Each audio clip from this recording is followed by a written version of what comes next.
Thanks for joining us today. On behalf of the entire organization, the Vancouver Canucks are excited and honored to welcome two members of the staff who need no introduction, Henrik and Daniel Sedin. It's a special day for the team to be able to add the playing experience, hockey IQ, and character of the Sedins to our front office.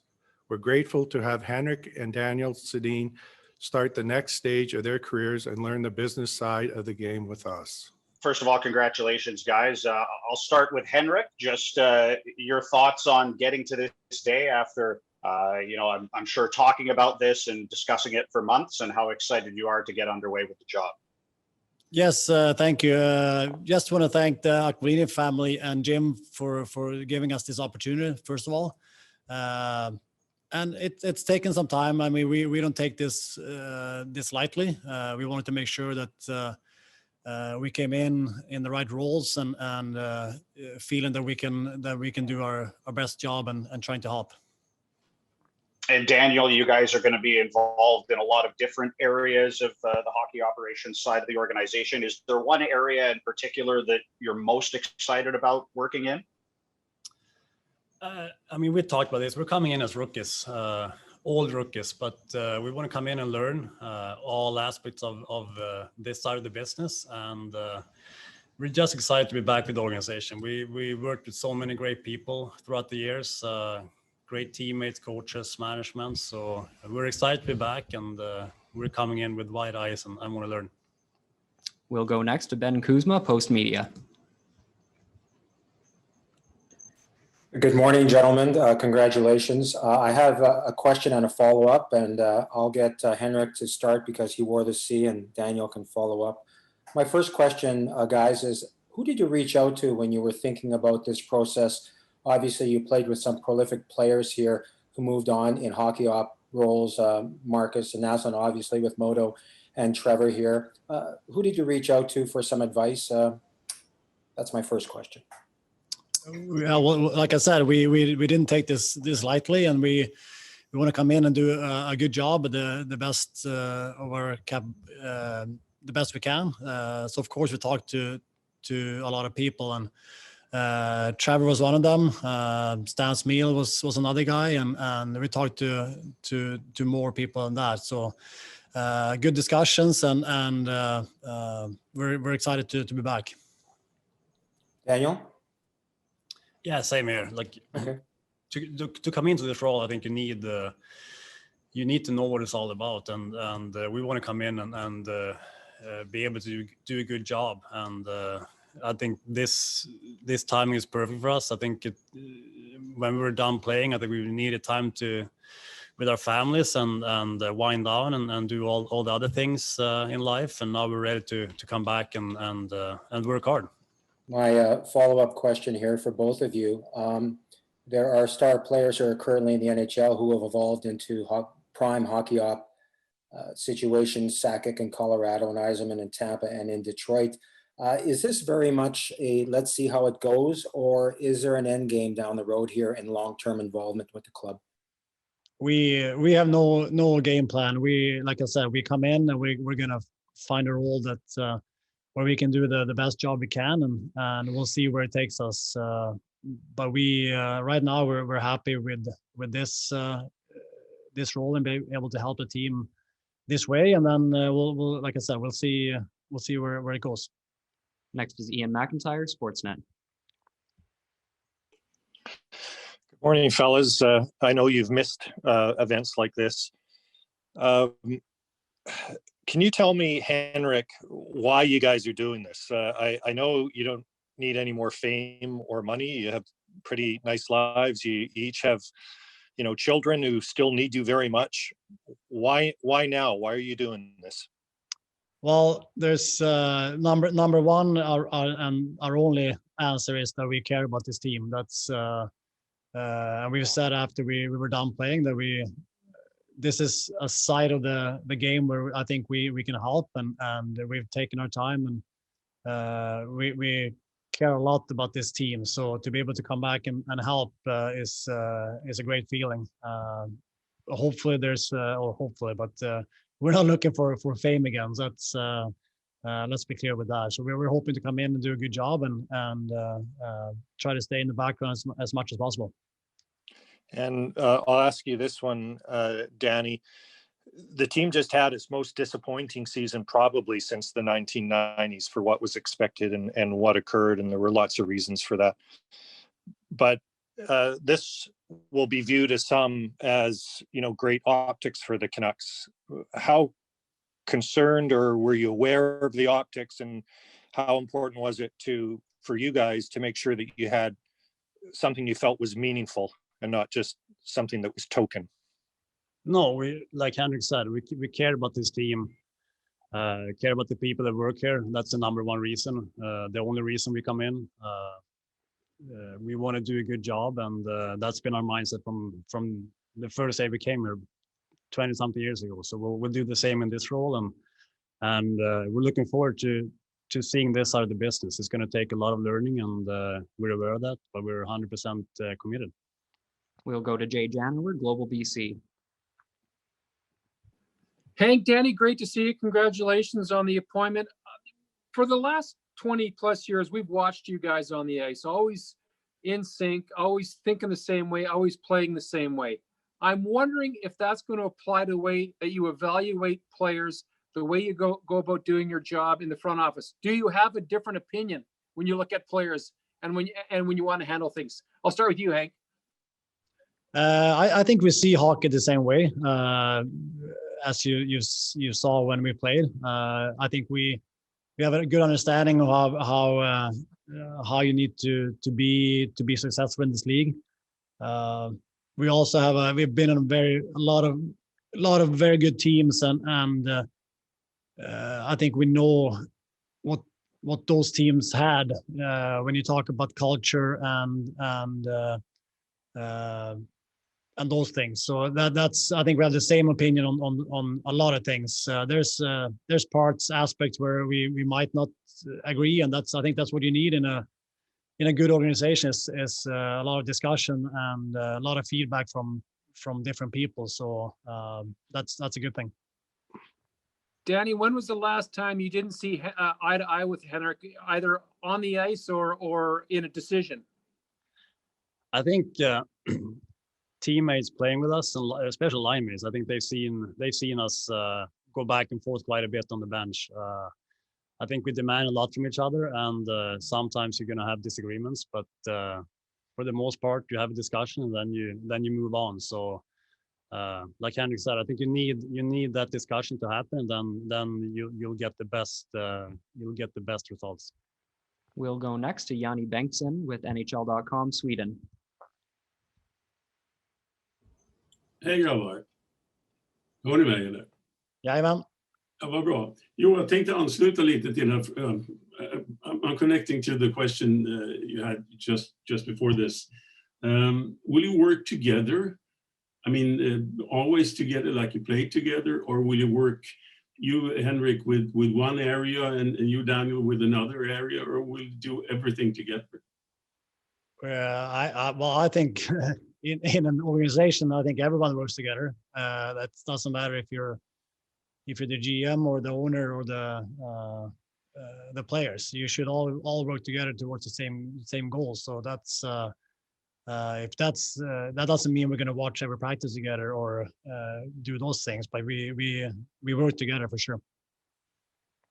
What I meant was more than will you specialize in one area, Henrik, and you, Daniel, in another area? No, I mean, I think that's we kind of mentioned that before. We want to learn all parts of this business, so we're going to focus on a lot of things and just try to learn this side of the business. Are you lost for Sweden now? Will there never be any Sedins in Sweden back in the future? That's for the future. We'll do this, and then it's tough for us to plan for what's going to happen in the next couple of years. Next is Thomas Drance with The Athletic.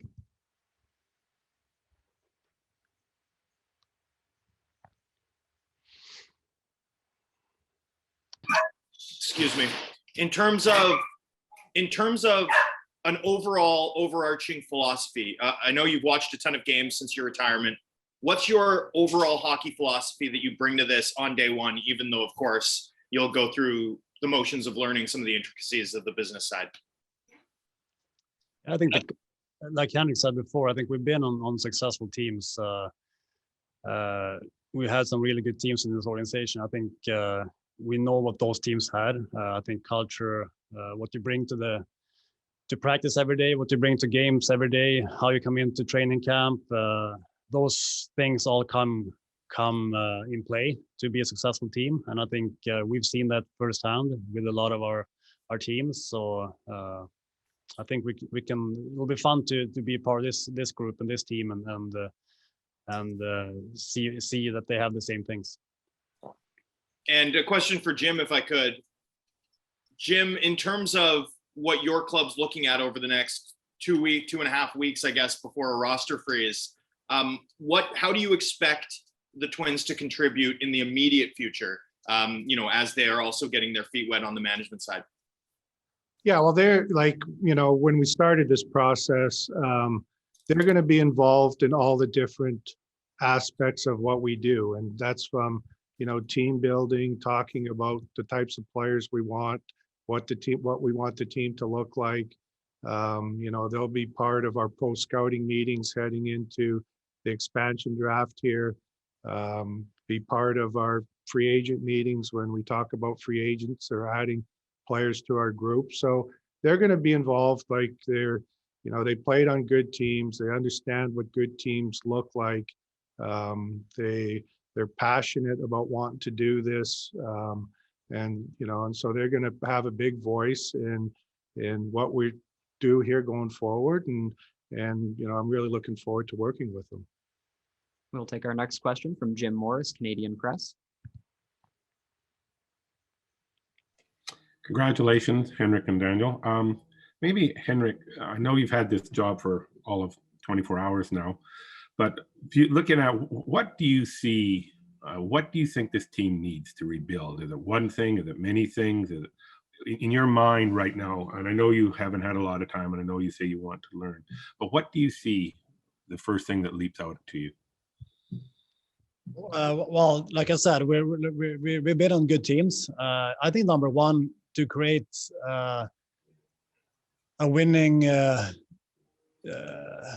organization is that you create the right culture, and that's something that we truly believed in when we played and what we had on good teams, and that means like Daniel talked about before, and it starts with your top players. You come in the best shape you can. You train the right way. You do the right things in practice. And you lead the way on the ice when it comes to games, and from there it's gonna trickle down, and the young guys that come into the team, they're gonna see that, and they're gonna start doing the right things right away. So I think most of that's something that we truly believe in, and then you can talk about players here and there and who to bring in, but we want to try to help the young guys here in the core group take the next step and become even better. So that's what we're excited for. Daniel, do you think Henrik talked about what he believes the team needs, and I'm sure you've said the same thing? Are those elements on the team right now? Do you think those players are there, or do you need to add more? I think it's always tough from the outside. That's why we're excited to come in.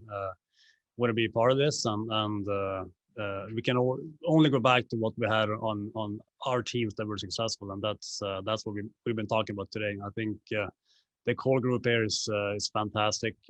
So much skill, fun to watch.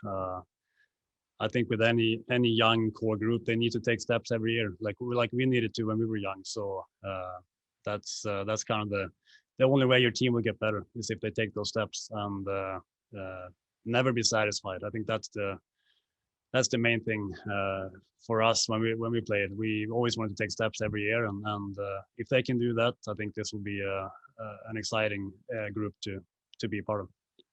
Next is Jeff Patterson with The Athletic. Hey guys, congratulations and welcome back. Thank you. You've talked already this morning about trying to learn all the areas of hockey management. The press release yesterday had a line in there that said you would work with the coaching staff in Abbotsford at the AHL level as well. Is there an on-ice component to any of this, or is this strictly managerial? We won't put our skates on. Haven't skated for 3 years. Well, that won't happen. But I think we're excited to work with Abbotsford as well. Ryan Johnson down there and the coaching staff. I think we'll try to be there as well. Watch practice. I think practice is a big part of becoming a successful player and a team. I think practice habits, all those kind of things, that's going to transfer into becoming a good player in the end. And if you can be there and watch and talk to those guys too, I think we'll be happy to do that. So we'll be doing a lot of different things, but like I said, in the end, it comes back to us wanting to learn every aspect of this business. And my follow-up is for Jim. Jim, Daniel just mentioned Ryan Johnson. I think it's believed that Ryan is coming as the general manager of the Abbotsford team. What about the coaching staff? Is Trent Cull going to be the head coach in Abbotsford? Yeah, we're going to have an announcement on that here coming up here, but Ryan's going to be the general manager in Abbotsford, and we're going to bring up our coaching staff in Utica. Will be joining us in Abbotsford too. Next up, we'll go to Daniel Wagner. Vancouver is awesome.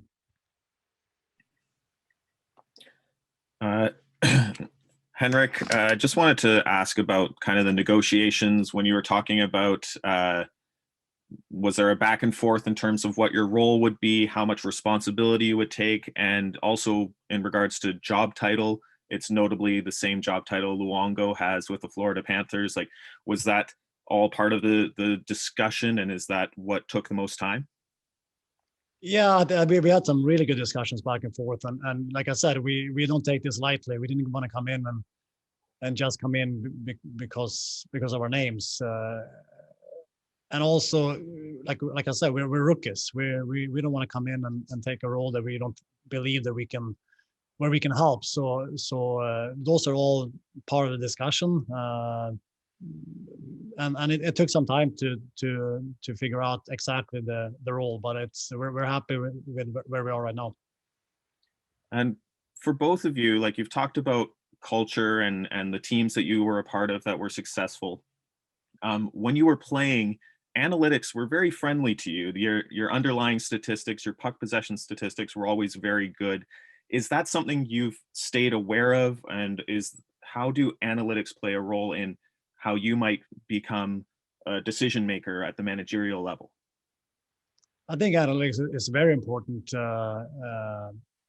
but in the end, like we never really cared about goals or how many points we produce. But what was most important for us when we played was that we won our matchup. Like that was always the key for us stepping on the ice. Like you go on the ice, and whoever you face, you're facing in the game, you try to win the matchup, and that means you got to at least be even in games, or if you have a good game, you're gonna be on the plus side, on the plus minus. So for us, even though plus minus is it's not a stat that everyone loves, but in the end, if you as a team can be good in that department, you're gonna win a lot of games. And like I said, goals, points are good, but if you don't win your matchup, it doesn't really matter how many points you put up. So, and that has nothing to do with system or it's more about your individual play and staying away from turnovers, have a good stick in the defensive end, all those little things. That's what matters. So, analytics is good, but there's other parts too where I think you can do that to be successful as a team. Next is John Jang, 980 CKNW. Hi, guys. Congratulations to you both. Good to see you back. Henrik, it wasn't that long ago, of course, you were being coached by Travis. You were teammates with a lot of those guys on that team. What's the level of communication between you and some of the players and staff on that team still as you enter this new position? Well, we stepped away, and because of COVID, we haven't been around that much. The first year, we tried to come down as often as we could, just to sit down and have a coffee and chat with the players there and and coaches, and we've met with the coaches here and there to discuss things and be a sounding board and those kinds of things. But the last year and a half, there hasn't been as much as before. And just to follow up on an earlier question, I believe it was from Ian, the fact that you guys have spent the last couple of years retired with family, with kids at home, would you have still accepted a similar opportunity if the Canucks minor league affiliate was still in Utica as opposed to somewhere closer to home like it is in Abbotsford? Well, I think it's great that it's in Abbotsford. I think it's close. It's easy for us and management and coaches to go down and watch those players. So that's, I think it's a perfect solution in those regards. For us to be able to drive down and watch those guys practice and play games, it's going to be good for us. But coming back to that, like we came back because we care about this team, and we wouldn't come back if we weren't able to put 100% into this job. So that's been kind of our mindset these last years that we've been retired. We want to come back and be able to put time into this job. We don't take it lightly, that's for sure. Next is Chris Faber, Canucks Army. Hey guys, my question is actually for Jim. Jim, we've heard from Daniel and Henrik both talking about wanting to do a lot of learning here and in this new role. But I'm curious, like, you must be excited to have these guys in the organization. What are some of the things that you're excited about year one that they can bring to the Canucks? Well, like, even the conversations we've had already about, like, from a team building standpoint, to get their ideas, their perspectives on, what they think we need, to take the next step. I think it's been very important. And it hasn't really been talked about yet, but the mentorship that, knowing this market with our young players, our young Swedish players, to help mentor them to become the types of players that we believe that they can be. I think it's going to be invaluable to have them working, with our young players. And, like, they were great two-way players when they played. And, with our young players, who score and stuff, sometimes, like they talked about, it's learning the details of the game to be better defensively. And I think, when they talk to young players, given, the great careers that they had, the young players are going to, take what they say to heart. And I think that's how we're going to improve as a team. And a follow-up here for Daniel and Henrik. It's been 10 years now since that 2011 run. You guys had an excellent core there. We're seeing a young core be built here in Vancouver. How confident are you in that young core that they can get to the level that you guys were at in 2011 and make a push for the Stanley Cup? Yeah, and I mean, it's easy to forget too that core group was together for a long time. I think we built for quite a few years there, where we got better each and every day, each and every year. We pushed each other to be better. We trusted each other on the ice, in the locker room. I think there was that trust between players that each and every guy was going to do their job, and that's what you want this core group to get to too. That's why we're excited to come in and see for ourselves what this group is all about. So it can take a few years to get to that point, and it's all about getting better each and every day. We'll go next to Rob Williams, Daily Hive.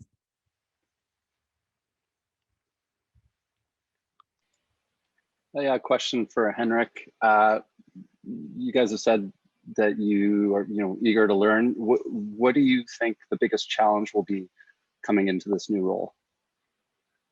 There's a lot of challenges, but I think we're excited to learn to work with the hockey side and with the players and coaches and be a part of building a team. I think the business side and the how things are run to make trades or before the draft, and working with the scouts and how amateur scouting is working and pro scouting, and sit down with those guys. It's just that is the part of the business where we have never been around. So that's going to be the toughest and also maybe the most exciting part. And a follow up for Daniel. Hockey's always evolving. What do you think how do you think team building has changed, say, from 10 years ago, from the great teams that you guys were on to today? Hockey is changing for sure. I think players are getting better. They're getting stronger. I think keep coming back to the culture. I think you can have as good a team as you want if you don't have the right culture and the right mindset in the locker room, you'll never be successful. I think that's the number one thing. Like I said, hockey is so much better now than it was when we came into the league. So that's changing for sure. I think you see it's a faster game. It's a more skilled game. So we would not have a chance in this league at the moment. But like I said, the culture has to be right. We'll take a couple return questions now. We'll go first to Ben Kuzma, Post Media. Yeah, one for Jim here. Daniel said that, they're rookies. As players, Jim, rookies are usually seen but not heard, but this is obviously a different situation with Hank and Danny. How much are you going to embrace what they have to say in maybe areas that they don't have the expertise in yet when it comes to things about the draft or free agency? Because they were always very adept at understanding what was happening in the league, even when they were players, Jim. You talk to them about players around the league. They seem to know about issues in the league. They seem to know about how elite players were functioning and who was really on the up and up. How open-minded are you going to be, Jim, to listen to them on every conceivable level? Well, I'm going to be real open-minded, and even, the conversations that we've had so far, like, they're humble guys, but they're, they followed the league the last couple of years. They followed the team. They're excited about the young pieces that we have in place, the young core group.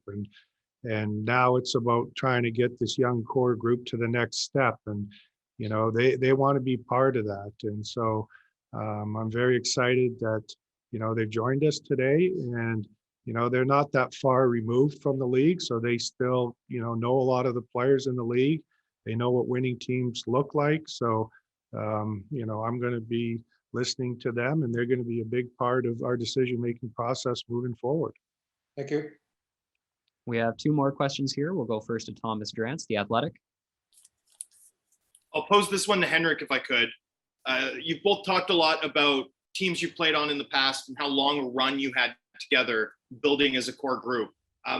In 2008 and 2009, the club had both of you and then also Luongo and Kessler expire, and you all negotiated extensions in which you became more expensive against the cap. Now you're coming back to the management side for a club facing a pretty similar challenge with Petey and Hughes and then Brock and then Bo. Do you see analogies between where this club was at in, say, 2007 and where the team's at now?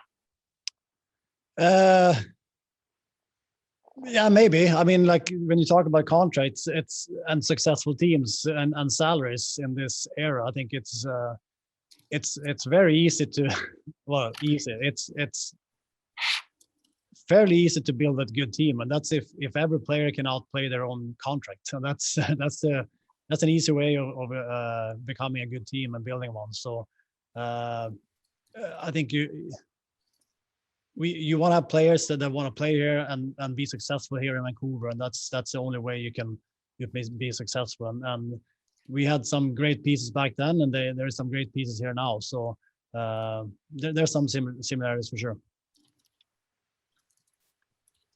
Okay, we'll take our last question now from Jay Janower, Global BC. Jim, a couple of questions for you, two-parter. First off, we're less than a month now until the NHL expansion draft. I'm just curious, are you grinding over any decisions as to who to protect and the amount of forwards and defensemen and what that's going to look like? What's your thought process heading into the expansion draft? Yeah, well, we're talking to all the teams in the league right now and just trying to get a feel for, what they're going to do or what it's going to look like for them in expansion. We're not going to have, I don't think, any big issues with our protection list for expansion. And, but we're trying to get to know the market, see, what players are going to be available. And, If we can try to maybe add a player or two before expansion, we're going to look to do that. The last question, Jim, can you bring us an update on the status of Jake Virtanen and the investigation, where that's leading, where it's heading? Yeah, there's no new news on that. Okay. Okay, that's all the time we have for today. Thanks everyone for being with us. And once again, we'd like to thank Jim Benning and Daniel and Henrik Sedin for joining us this morning. Take care, everyone.